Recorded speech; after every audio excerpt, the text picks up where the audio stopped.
lot of the stuff that was going on with the strikes was centered around AI and what AI is going to do to the business. Like, where do you feel is going to be like the biggest problem with AI? Is it going to be with people's likenesses? Because there's a lot of that where they want to use extras and own their digital rights forever, essentially be able to recreate them in any kind of film.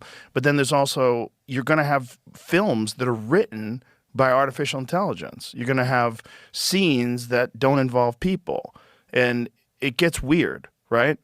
It gets really weird, but there's actually an area of expertise for him. Yeah, we've been spending time looking at this. Like, my belief is it's sort of like, what's going to happen with electricity?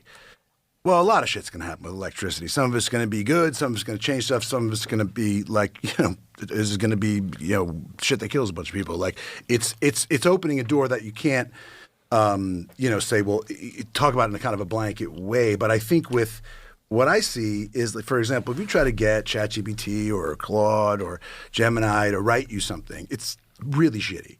And it's shitty because by its nature, it goes to the mean, to the average. And it's not reliable. And I just can't even stand to see what it writes. Now, it's a useful tool if you're a writer and you're going, what's the thing? I'm trying to set something up, or somebody sends someone a letter, but it's delayed 2 days and it can give you some examples of that. I actually don't think it's very likely that it's going to be able to write anything meaningful, and in particular, that it's going to be making movies like from whole cloth, like Tilly Norwood. Like, that's bullshit. I don't think that's going to happen.